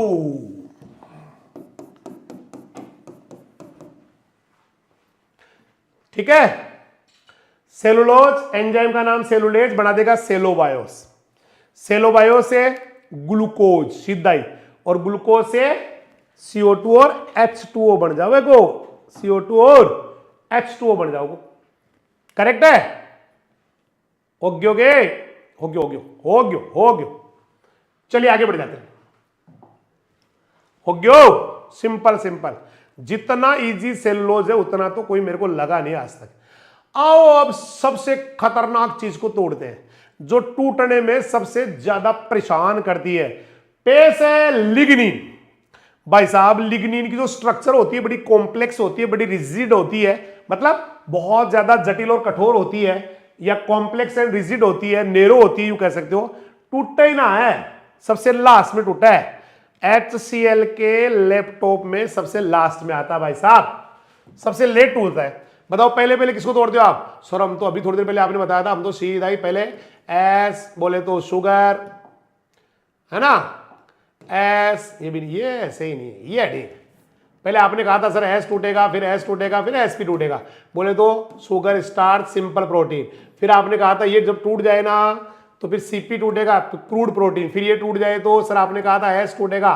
फिर आपने कहा था सी टूटेगा, हेमिसेलुलोज और सेलुलोज। और लास्ट में बेचारे लिग्निन का नंबर आएगा। लास्ट में कौन टूटेगा? लिग्निन भैया। ये कौन है लास्ट वाले? लिग्निन। तो सबसे लास्ट में टूटती है लिग्निन, या यूं भी कह सकते हैं कि आपका जो है ना ये हुमस, उसमें सबसे ज्यादा ये लिग्निन ही मिलती है, क्योंकि टूटा ही ना है भाई साहब। समझा दिया, कई बार टूटा ही ना है। तो संकीर्ण या जटिल कठोर होती है इसका स्ट्रक्चर, इसलिए लिग्निन का विच्छेदन सबसे कम होता है, सबसे कम होता है, सबसे कम होता है। The decomposition of lignin is less due to it being a narrow या यू कह दो कॉम्प्लेक्स एंड रिजिड सबस्टांस। टूटते ना है। अब कोई पूछ ले क्यों ना टूटा है, ऐसी क्या स्ट्रक्चर आ गई इसमें, तो इसमें ना कुछ बेंजोल साइकिल्स होती है। इसकी जो स्ट्रक्चर बनाओगे ना केमिस्ट्री के हिसाब से, तो बहुत सारी बेंजीन रिंग्स होती है जिनको बेंजोल साइकिल कहते हैं। होती तो क्या है, बेंजीन श्रृंखलाएं या बेंजीन चेन। बहुत सारी बेंजीन चेन होती है जिनको बेंजोल साइकिल बोलते हैं, और बहुत सारी उसके साथ साइड में चेन्स लगी रहती है। इतनी भयंकर वाला इसका स्ट्रक्चर है। तो क्यों नहीं टूटता लिग्निन, क्यों होता है कठोर, क्यों होता है जटिल, क्यों होता है कॉम्प्लेक्स या क्यों होता है रिजिड? इसका कारण आपके बीच है कि भाई साहब ये क्या करता है, इसकी स्ट्रक्चर में ना बेंजोल साइकिल होता है। अभी कभी आप बेंजोल साइकिल को गूगल सर्च मारेंगे तो आप पाएंगे कि बेंजीन रिंग्स आती है इसके अंदर, या बेंजीन चेन्स आती है, भी कह सकते हो आप, है ना। यहाँ पे चेन लिख दो, बेंजीन रिंग से भी क्या बनती है, बेंजीन चेन्स बनती है। बहुत सारी चेन बन जाती है ना, श्रृंखलाएं बन जाती है, और उससे बहुत सारी को चेन और लगी रहती है, साइड वाली चेन, जैसे आपकी बेंजीन है ऐसे, है ना। तो खूब सारी तो बेंजीन आएगी, उसके साइडों में फिर श्रृंखलाएं निकल जाएगी, इस तरह से करके ऐसे खूब सारी चेन बन जाती है, राइट है। तो लिग्निन बेंजोल साइकिल होता है, क्यों नहीं टूटता लिग्निन, उसमें बेंजोल साइकिल होता है। कोई पूछे क्या होता बेंजोल साइकिल, कोई पूछे क्या होता बेंजोल साइकिल, बेंजीन चेन होती है। इसकी और फोटो कहीं ना, बेंजीन चेन्स मिलती है खूब सारी, और फिर कोचेन और साइड वाली सह श्रृंखलाएं और मिलती है, कोचेन और मिलती है। तो कोई पूछे क्यों नहीं टूटता है ये तेरा लिग्निन, क्यों इसको जटिल या कठोर माना जाता है, क्यों कॉम्प्लेक्स या रिजिड कहते हैं, तो आप बताओगे कि इसकी स्ट्रक्चर में क्या होता है, बेंजोल साइकिल्स होते हैं, यानी बेंजीन रिंग की बहुत सारी चेन्स होती है, और खूब सारी को चेन्स भी पाई जाती है, इसलिए टूटते ही ना है। गड़ा तोड़ा मार लिया, टूटते ना हो। अब हर कोई तो उसको तोड़ नहीं पाता, है ना। फंजाई बैक्टीरिया से तो बस की बात ही नहीं, वो तो हाथ ऊपर करके चले जाते हैं, भाई साहब मां से ना टूट रो, कोई दूसरा कारीगर बुला लो, कोई बेलदार चेंज कर लो। तो फंजाई और बैक्टीरिया से तो लिग्निन का विच्छेदन जल्दी होता ही नहीं, वो तो हाथ ऊपर करके भाई साहब मेरे से ना टूट रो, कोई और बुला लो। तो lignin is not easily decompose by fungi and, समझ में आ रहा है, कोई छोटा मोटा तो तोड़ ही ना पावे, छोटा मोटा बैक्टीरिया तोड़ ना पावे, है ना, छोटा मोटा फंजाई तोड़ ना पावे। तो इसके लिए फिर भगवान राम को स्वयं अवतार लेना पड़ता है लिग्निन रूपी रावण का अंत करने के लिए। बोलिए बेसिडियोमाइसिटीज की, एक्टिनोमाइसिटीज का जय, बेसिडियोमाइसिटीज ग्रुप की एक्टिनोमाइसिटीज की जय, बेसिडियोमाइसिटीज की एक्टिनोमाइस, भाई ग्रुप आते हैं एक्टिनोमाइसिटीज के, छोटा मोटा एक्टिनोमाइसिस, भाई फंजाई बैक्टीरिया बस की बात ही ना है ना, टूट रो काका बहुत परेशान हो लिया, तो फिर किसको बुलाएंगे, फिर तो भाई तीन ही तोड़ने वाले, बैक्टीरिया फंजाई एक्टिनोमाइसिटीज। तो बैक्टीरिया फंजाई तो कहा ना टूट रो भाई हमसे, तो हम तो बहुत परेशान हो लिए तोड़ ताड़ के, तो फिर बुलाया जाता है एक्टिनोमाइसिटीज को। और एक्टिनोमाइसिटीज भी कौन से ग्रुप की बुलानी पड़ती है, बेसिडियोमाइसिटीज ग्रुप, या कुछ स्पेशल बुलानी पड़ती है, तब जाके लिग्निन टूटा करती है दोस्त। लिखा है देखो, इनको ज्वाइंट कर लेना, लेकिन इनको बेसिडियोमाइसिटीज एक ही नाम आएगा, अलग अलग नहीं होते, एक ही आएगा, फोटो भी किसी लड़ते हैं, एक ही आएगा। बेसिडियोमाइसिटीज के कुछ ग्रुप आएंगे और कुछ स्पेशल एक्टिनोमाइसिटीज को बुलाया जाएगा। बाटा तोड़ वाली मशीन आई सी, जब जार टूट सी है वो, ये टूटता है कहानी, ऐसे नहीं टूटेगा ये, ठीक है भाई। तो some only some group of basidiomycetes and special actinomycetes ये डिकम्पोज करेगी। बेसिडियोमाइसिटीज एक्टिनोमाइसिटीज है या फंजाई है, एक बार चेक कर लियो, चेक कर लियो। बेसिडियोमाइसिटीज, बेसिडियोमाइसिस तो फंजाई होगी, फंजाई है, तो कुछ स्पेशल फंजाई बुलाई जाएगी, फंजाई फंजाई, इसको एक्टिनोमाइसिस मत बोलना बेटा, ये फंजाई है। अब तो नान्या फंगीस है, फंगीस है, फंजाइस है, कौन सा है, फंजाई है, ये फंजाई है। बेसिडियोमाइसिटीज एक्टिनोमाइसिस फंजाई होती, तो कुछ स्पेशल फंजाई को बुलाया गया, कुछ स्पेशल एक्टिनोमाइसिटीज को बुलाया गया, तब जाके लिग्निन का अंत हुआ। क्योंकि लिग्निन बड़ी परेशान करे, टूटते ना आसानी से। आ रही भाई पक्की, चलिए प्रोटीन तोड़वा लो, एक कोई माई प्रोटीन तुड़वाए लो, आ गई प्रोटीन। अजनन्या अजनन्या थोड़ी में तो प्रोटीन तोड़वाई दिया और तोड़वा को काम सारो पूरो करवाई दिया, प्रोटीन टूटेगी। प्रोटीन कैसे टूटेगी? प्रोटीन पहले पॉलीपेप्टाइड, प्रोटीन किससे बनती है? ध्यान, आपको प्रोटीन किससे बनती है? डायरेक्ट प्रोटीन किससे बनती है? पॉलीपेप्टाइड चेन से। आप डायरेक्ट अमीनो एसिड नहीं बोल सकते, क्योंकि अमीनो एसिड जुड़ते हैं ना तो पेप्टोन्स और पेप्टाइड्स ऐसे बनते हैं, और बहुत सारे पेप्टाइड जुड़ते हैं तब प्रोटीन बनती है। यानी एक प्रोटीन एक पॉलीपेप्टाइड चेन की भी हो सकती है, एक से ज्यादा की भी हो सकती है। जनरली ज्यादा की होती है, तो पहले कोई सीधा डायरेक्ट उसमें नहीं टूटेगा। पहले क्या होगा? प्रोटीन माइक्रोब्स की क्रिया से टूटेगी, किसमें? पॉलीपेप्टाइड्स में। पॉलीपेप्टाइड्स में what is polypeptides? Group of amino acid attached with peptide bond. Peptide bond से जुड़े हुए, पेप्टाइड बंध से जुड़े हुए अमीनो एसिडों के ग्रुप जो बनते हैं ना, पेप्टाइड बॉन्ड लगा के चेन बनती है पूरी, उसको पॉलीपेप्टाइड्स या पॉलीपेप्टाइड चेन कहते हैं। तो पहले क्या होगा? प्रोटीन पहले टूटे पॉलीपेप्टाइड, लास्ट में एमिनो एसिड में, और protein first from form, protein first form पहले बनाती है polypeptides, and finally amino acid due to the action of microbes. तो कोई माई प्रोटीन तोड़वाए लो, तो पहले पॉलीपेप्टाइड, लास्ट में एमिनो एसिड रहा, और पहले पॉलीपेप्टाइड। कोई पूछे पहले पॉलीपेप्टाइड क्या होता है? बोला सर एमिनो एसिड का ग्रुप होता है, पेप्टाइड बॉन्ड से जुड़े हुए एक चेन होती है। ठीक है भाई, तो क्या बन गया बताओ? जब भी कोई प्रोटीन टूटे पॉलीपेप्टाइड बनते पॉलीपेप्टाइड, जब भी कोई पॉलीपेप्टाइड टूटते एमिनो एसिड बनते एमिनो। अब तेरा क्या होगा अमीनो एसिड? इससे बेचारे से ना CO2 बन जाती है, अमोनिया गैस निकल जाती है, या फिर अल्कोहल बन जाता है, या दूसरे कंपाउंड बन जाते हैं। है? देखो अमीनो एसिड क्या करेंगे? अमीनो एसिड को बैक्टीरिया फंजाई तोड़ती है, कभी CO2 निकाल देती है, अमोनिया गैस निकलती है, कार्बोनिक एसिड या ऑर्गेनिक एसिड निकलते हैं, एल्कोहल निकलती है, और बाकी कंपाउंड्स भी निकल जाते हैं। तो जब भी कोई अमीनो अम्ल को तोड़ा जाएगा, तो कोई बैक्टीरिया या फंजाई तोड़ेगी तो CO2 निकलती है, अमोनिया गैस निकलती है, कार्बनिक एसिड बनते हैं, एल्कोहल भी बनते हैं, बाकी कंपाउंड भी बनते हैं। तो अमीनो एसिड किस किस में टूट जाएंगे भाई साहब? CO2, NH3, organic acids, alcohol and other compounds are produced. क्यों? अमीनो एसिड से बनेंगे, लेकिन ये क्या करेंगे? Amino acid. थोड़ा सा इसको इंग्लिश में सही करना पड़ेगा, है ना? इसको इंग्लिश में थोड़ा सही करना पड़ेगा। ये यहां पर ना इसको हटाना पड़ेगा यहां से, ये अमीनो एसिड को ना इंग्लिश में यहां से काटना पड़ेगा, और लास्ट में लिखेंगे यहां पर बाई एमिनो एसिड, फोटो के लिए प्रोड्यूस बाई एमिनो एसिड। तो फंजाई और बैक्टीरिया करेंगे, लेकिन करेंगे किससे? या फ्रॉम लगा दो, फ्रॉम एमिनो एसिड। थोड़ा करेक्शन रह गया इंग्लिश मीडियम के अंदर, फ्रॉम एमिनो एसिड्स, और ये यहां पर नहीं आएगा एमिनो एसिड, एमिनो एसिड टूटेगा। ठीक है, यहां पे एमिनो एसिड लग जाएगा लास्ट में। सही कर लियो बेटा, लिख रहे हो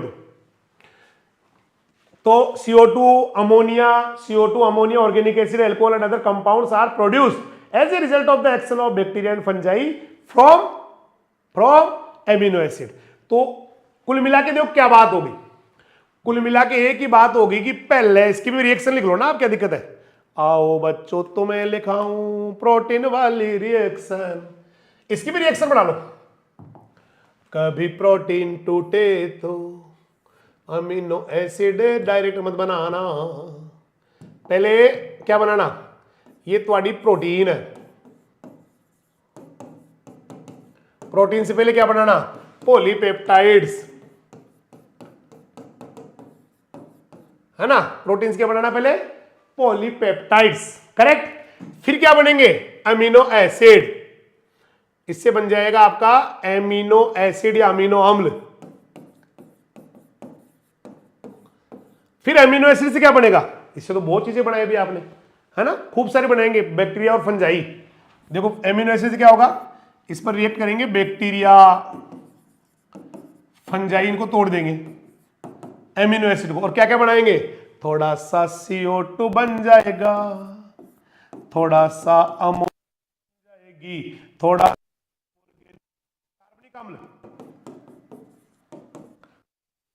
ऑर्गेनिक एसिड बन जाएगा, थोड़ा सा एल्कोहल बन जाएगा और कुछ चीजें और बन जाएगी एंड अदर्स, यू बन जाएगा। हिंदी में बताओ जी मार साहब, ले रहे भैया पहली प्रोटीन टूटेली रह बिरा, मारवाड़ी में ले तो पहली प्रोटीन टूटेली रह बिरा, फिर बने लो पॉलीपेप्टाइड रह नानिया।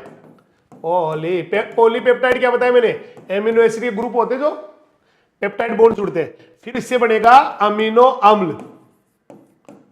हाँ यहाँ बताओ जी, फिर अमीनो अम्ल से जीवाणु और कवक, ये कवक हो गई नीचे वाली, ये ऊपर जीवाणु लिखा हुआ है, ये क्या बनाएंगे CO2, ये ऑर्गेनिक एसिड का मतलब कार्बनिक अम्ल, और बाकी चीजें बना देंगे।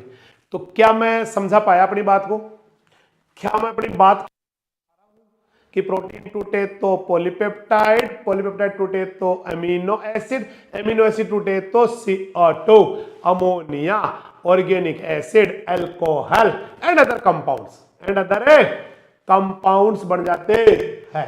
पानी हो गया, देख लो एक बार और देख लो आराम से। तो पॉलीपेप्टाइड, पॉलीपेप्टाइड से अमीनो एसिड, और अमीनो एसिड बैक्टीरिया फंजाइज टूटेंगे तो थोड़ी सी CO2 निकलती है, थोड़ा सा अमोनिया निकलता है, ऑर्गेनिक एसिड निकलते हैं, अल्कोहल भी निकलता है। देख लो इंग्लिश में भी देख लो भाई साहब, देख ही लो आप, ये मैंने यहां पे अमीनो एसिड कटवा के लास्ट में करा दिया था, फ्रॉम अमीनो एसिड।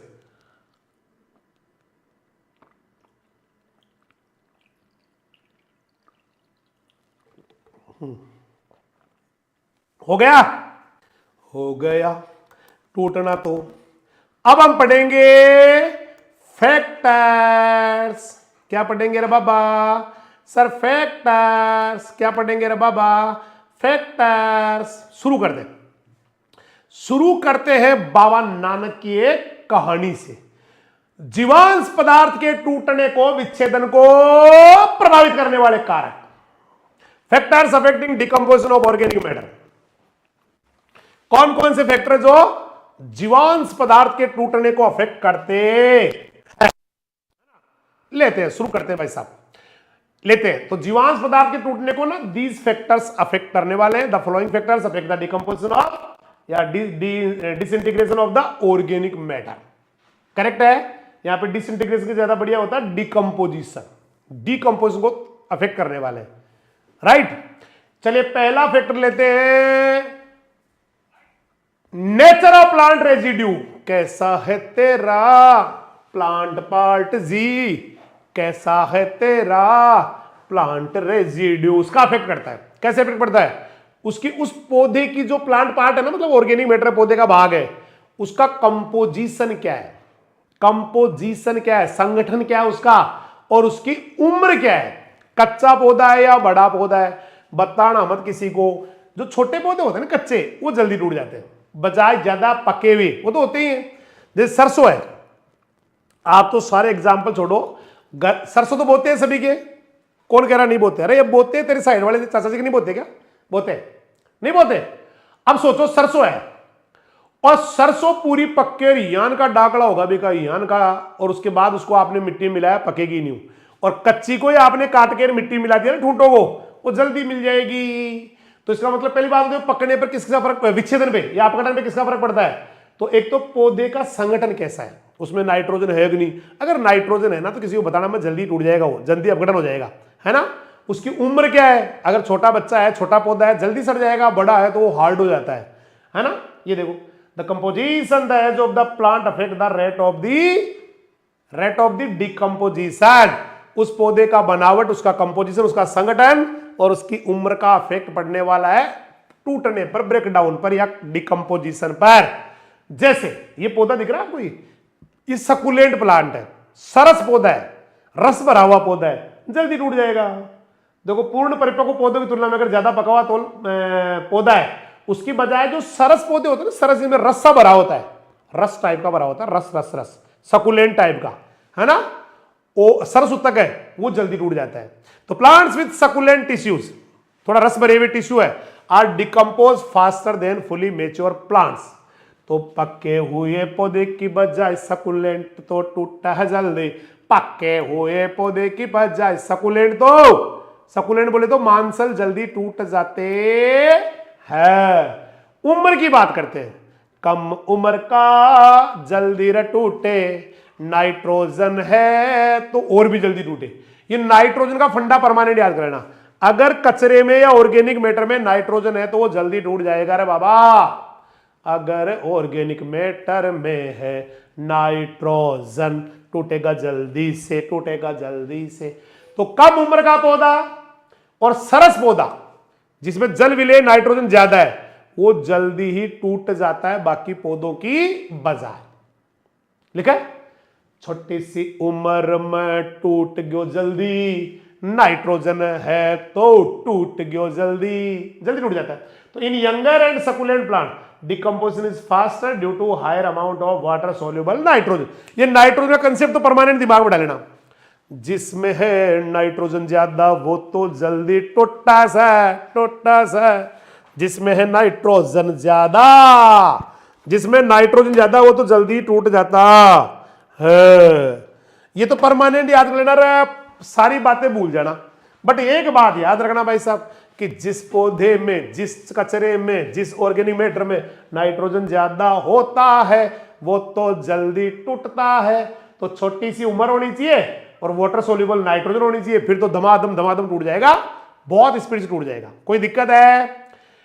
अब थोड़ा सा और बात करते हैं, क्यों पका हुआ लेट टूटता है? क्यों आपने कहा कम उम्र का जल्दी टूट जाता है, तो लेट वाला या बड़ा होने पे कम क्यों टूटता है? क्योंकि उसमें ना जैसे जैसे पौधा पकता है ना तो HCl बढ़ जाता है रे बाबा। ये HCl क्या आ गया बाबा बीच में ही? हेमिसेलुलोज बढ़ता है और सेलुलोज बढ़ता है और लिग्निन बढ़ता है। ये तीनों सबसे लेट टूटने वाले, ये तीनों सबसे धीरे टूटने वाले।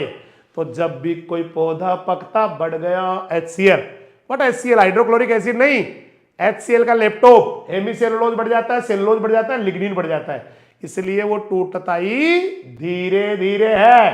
तो इन मेच्योर प्लांट, जो पौधा मेच्योर हो गया, पक गया, the amount of hemicellulose, cellulose and lignin increases due to which their decomposition is slow.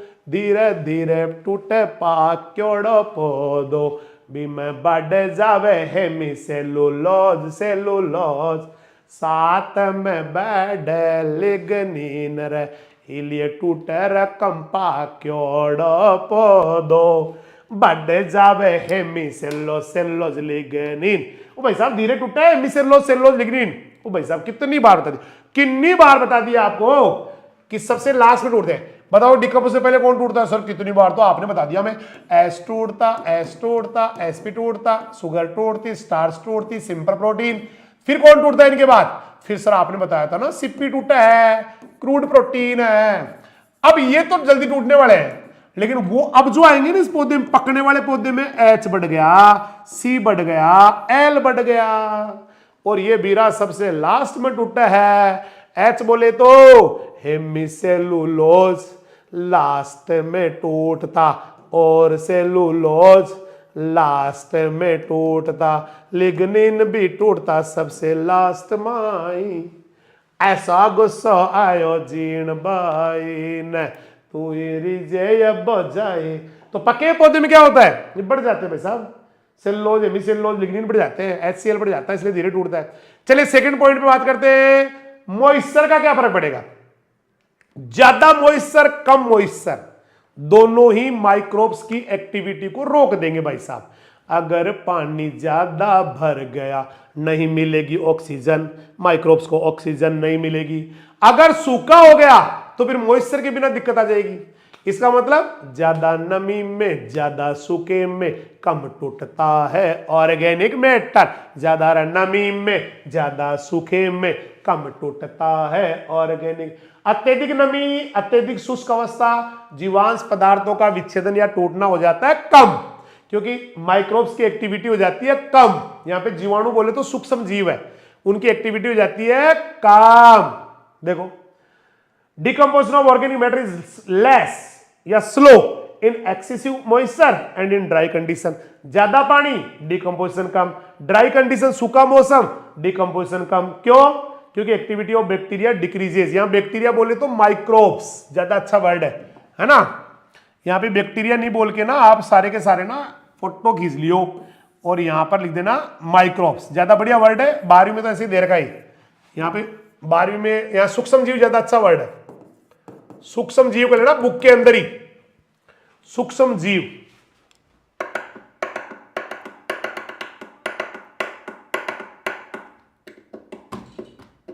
सही है भाई, हो गए। तो ज्यादा नमी और ज्यादा सूखा दोनों ही खतरनाक है भाई साहब। तो सर प्लीज बताओ ना कितना पानी होना चाहिए? तो WHC का 60 से 80% होना चाहिए। डिकम्पोजिशन करना है तो जो नमी की मात्रा वो WHC की 60 से 80% होनी चाहिए।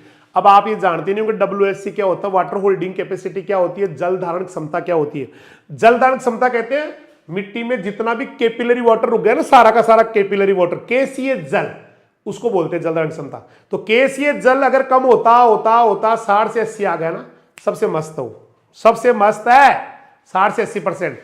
पहली बात तो जल धारण क्षमता क्या होती है बताओ। देखिए केसीए जल की वह मात्रा, केसीए जल की वह मात्रा जो गुरुत्वाकर्षण के विरुद्ध मृदा में शेष रह जाती है, जल धारण क्षमता कहलाती है। वाटर होल्डिंग कैपेसिटी या WHC, शॉर्ट में क्या बोलते हैं इसको, WHC कहलाती है।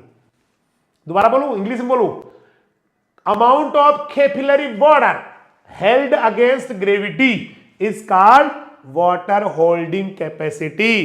केसीए जल की वह मात्रा जो गुरुत्वाकर्षण के विरुद्ध मृदा में शेष रह जाती है, यानी ग्रेविटेशन के अगेंस्ट जो कैपिलरी वाटर ऊपर रुक गया ना मिट्टी में, वो वाटर होल्डिंग कैपेसिटी है। और वो सारा पानी है ना उसका 60 से 80% सबसे बेस्ट माना जाता है। मतलब पूरा भी वो भरा हुआ नहीं होना चाहिए। WHC जो है ना, मतलब कैपिलरी वाटर भरा हुआ तो नहीं बोलेंगे उसको, कैपिलरी वाटर जो मृदा कणों के बीच में रहता है, केसीए जल, वो पूरा भी नहीं हो, उसका 60 से 80% हो, तब सबसे ज्यादा होता है विच्छेदन या अपघटन। तो अपघटन ज्यादा कब होता है? WHC का 60 से 80%, मॉइस्चर पर ज्यादा विच्छेदन, ज्यादा डिकम्पोजिशन। अब ज्यादा नमी में क्या प्रॉब्लम आ गई? तो the amount of moisture suitable for decomposition is 6 to 80% of the total soil WHC, water holding capacity. अब ये तो ठीक है, चलो इतना होना चाहिए भाई, कम लेकिन ज्यादा होने पे क्या दिक्कत आ जाती है? तो ज्यादा होने पे ना ऑक्सीजन कम हो जाती है दादा। अधिक नमी वाली मृदाओं में ऑक्सीजन कम हो जाती है, इसलिए सूक्ष्म जीव माइक्रोब्स, उनकी एक्टिविटी, उनकी सक्रियता भी कम हो जाती है, इसलिए विच्छेदन भी कम हो जाता है। तो in the soils with high moisture, ज्यादा मॉइस्चर वाले सॉइल है, the activity of organism microbes decreases due to deficiency of oxygen. पानी भरा तो ऑक्सीजन निकल गई, ऑक्सीजन निकल गई तो माइक्रोब्स की एक्टिविटी घट गई, which reduces the rate of the decomposition. चलो तीसरा पकड़ते हैं, एरेशन, वायु संचार। सबको ऑक्सीजन चाहिए कि नहीं चाहिए? ये डिकम्पोजिशन करने वाले हैं ना, चाहे तेरी बैक्टीरिया हो, जीवाणु, चाहे एक्टिनोमाइसिटीज हो, चाहे फंजाई हो, इनको ऑक्सीजन चाहिए, हर हाल पे चाहिए। तो अगर वायु संचार अच्छा है, ऑक्सीजन अच्छी है, तो फिर माइक्रोब्स की एक्टिविटी भी अच्छी है। देखो सूक्ष्म जीवों या मृदा जीवों, सूक्ष्म जीवों की क्रियाशीलता मृदा की ऑक्सीजन पे डिपेंड करती है। The rate of decomposition is the activity of soil organism and microbes depend on the amount of oxygen in the soil. Correct?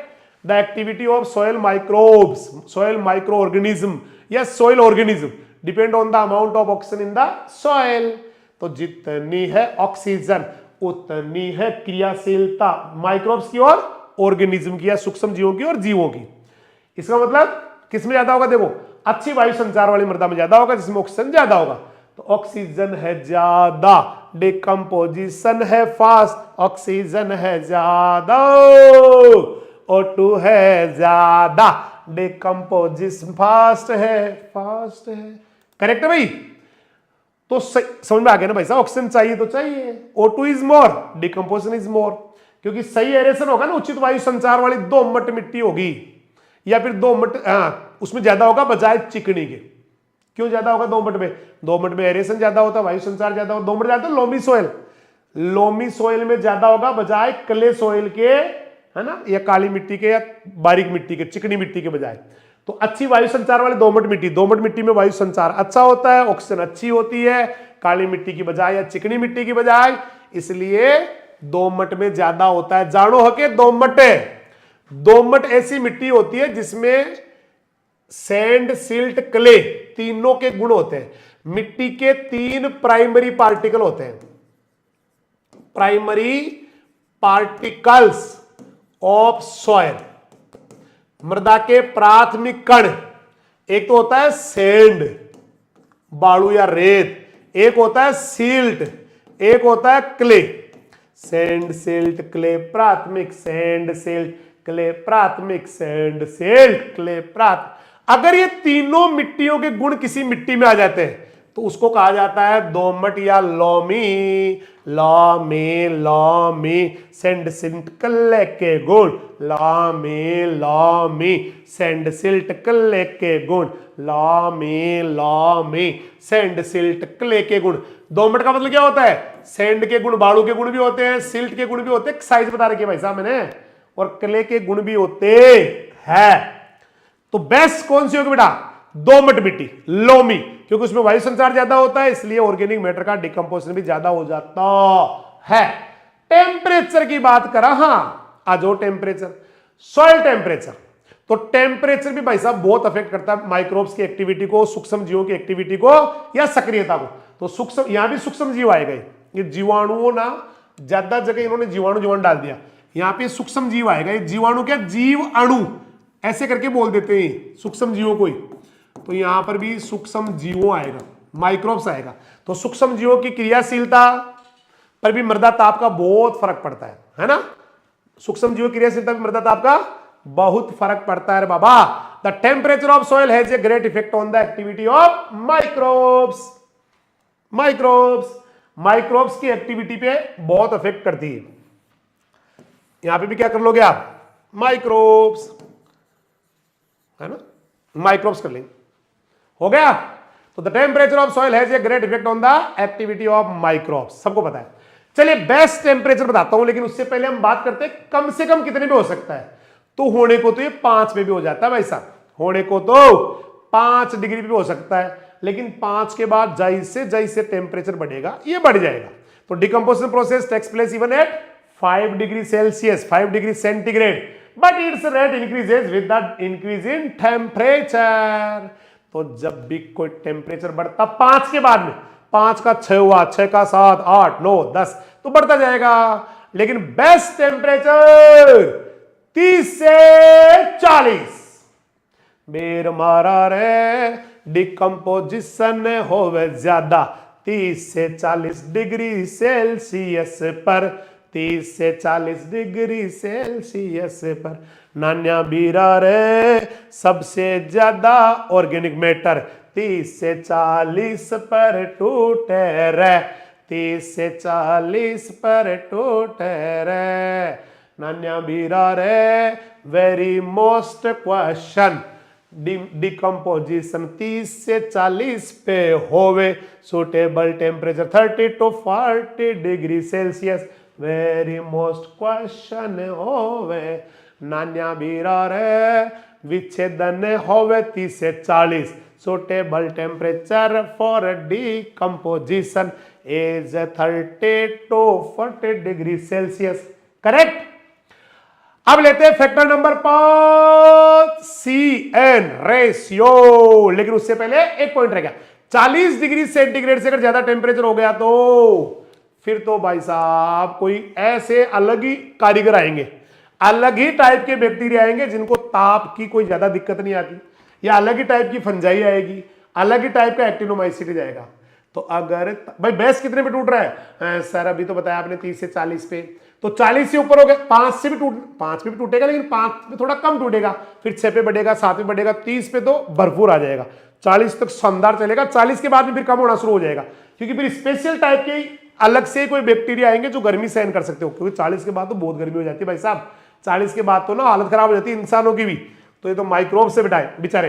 तो 40 से ऊपर होने के बाद में ताप सहने वाले बैक्टीरिया आएंगे, थर्मोफिलिक बैक्टीरिया आएंगे, हीट टॉलरेंट बैक्टीरिया आएंगे, thermophilic bacteria, thermophilic fungi, thermophilic actinomycetes. तो when the temperature is in soil is more than 40 degree Celsius, decomposition takes place only by thermophilic, इसको हीट टॉलरेंट कह दो या thermophilic bacteria या fungi या actinomycetes ही कर पाएगी गर्मी में। अरे गर्मी में कोई हर कोई थोड़ी कर पाएगा, नहीं कर पाएंगे बाबा। नंबर 5 फैक्टर है CN रेशियो, कार्बन नाइट्रोजन अनुपात, CN रेशियो, कार्बन नाइट्रोजन अनुपात। ये तो ऐसे ही बता दो, चलो ऐसे ही बता दो आप, तो मेरे को तो बताओ। देखिए पहली बात तो CN रेशियो सोइल का होता कितना है, तो एक आइडियल सोइल का जो CN रेशियो है ना, कार्बन नाइट्रोजन अनुपात, कार्बन नाइट्रोजन रेशियो अनुपात, ये होता है 10:1। नान्या बीरा रे एक आदर्श माटी को CN रेशियो 10:1 होवे 10:1। अब सोचो CN रेशियो है ना, ये क्या इस CN रेशियो को आप ऐसे भी लिख सकते क्या भाई, सीर ये 2 लाडू बोले तो रेशियो का अनुपात का चिन्ह और n, या इसको ऐसे भी लिख सकते हैं कि C/n, हमेशा लिख सकते हैं 1:2 ही 1/2 है, 4:5 ही 4/5 है, एक ही बात है। तो अब सोचो, अभी थोड़ी देर पहले मैंने कहा था भाई साहब दुनिया की सारी बातें भूल जाना, बट एक बात ना भूलना कि जब भी कोई नाइट्रोजन बढ़ता है रे होवे डिकम्पोजिशन, जब भी बढ़े नाइट्रोजन डिकम्पोजिशन ज्यादा होवे, ए जब भी बढ़े नाइट्रोजन होवे डिकम्पोजिशन। तो जब भी किसी ऑर्गेनिक मैटर में या कचरे में नाइट्रोजन बढ़ जाती है तो डिकम्पोजिशन बढ़ जाता है। अब सोचो इसे जो आपने लिखा ना C/N, C/N, इसमें नीचे वाला बड़ा हो गया, तो इसका आंसर क्या आएगा, कम आएगा या ज्यादा आएगा? आप कहेंगे सर निश्चित रूप से कम आएगा, क्योंकि ये संख्या जब बड़ी होती है ना नीचे वाले, जैसे आपने कहा कभी 4/5 और एक आपने लिखा 4/10, तो नीचे वाले जब इसका उत्तर क्या आएगा 4/5 का आता है, किसको लगाना, ये लगभग आएगा, ये हो गया आपका पॉइंट 2 आगे गया, पॉइंट नहीं पॉइंट 2 कैसे है, 8×5 = 40, पॉइंट 8 आ गया, पॉइंट 8 आ गया ना, पॉइंट 8 आ गया। और इसका कितना आया, इसका पॉइंट 4 आ गया। तो बताओ नीचे वाली संख्या जब बढ़ी हुई ना 4/10 आई, समझ, इधर लिख देता हूं, नीचे दिख नहीं रहा होगा कि एक तो मान लो 4/5 है और एक नीचे वाले को मैंने बदल के 4/10 कर दिया, तो ये कितना आ गया, तो पॉइंट 4 ही आ गया, है ना। इसका मतलब नीचे वाली संख्या बढ़ने पे, यानी कि नाइट्रोजन बढ़ने पे ये क्या होगा, कम आएगा, यहां कम आएगा, या आंसर जो है ना बेटा लेस आएगा। और लेस आने का मतलब क्या हो गया, इसको बोलते हैं नेरो रेशियो, नेरो संकीर्ण। आप कहो तो मैं ये भी बता सकता हूं संकीर्ण क्यों कहते हैं, लेस को संकीर्ण अनुपात क्यों कहा जाता है, या नेरो रेशियो क्यों कहते हैं, क्योंकि मैं आपको बताऊं, देखो जैसे मान लेते हैं ये आपका, ये ऊपर वाला मान लेते 3 है, ठीक है, या 1 मान लेते, चलो यहां पे 1 ऊपर वाला और नीचे वाला मान लेते 7 है ना, मान लेते 7 आ गया, तो इसका आंसर क्या हो गया, 1/7 आ गया ना, ऊपर वाला 1 है नीचे वाला 7 है, तो वास्तव में क्या आ गई 1:7 आ गया, आया कर नहीं आया, है ना, आ गया पक्का, नहीं ये नेरो नहीं हुआ, ये तो हाँ कम आया नहीं, हाँ नेरो सही, नाइट्रोजन हाँ नेरो आ गया, सही है ना, ज्यादा आ गया तो 1:7 आ गया। अब मान लो एक इसको थोड़ा वाइड करते हैं, वाइड कैसे, कि मान लो ऊपर वाला ना 1 है, ठीक है, ऊपर वाला क्या हो गया 1, और नीचे वाला हो गया मान लो 2,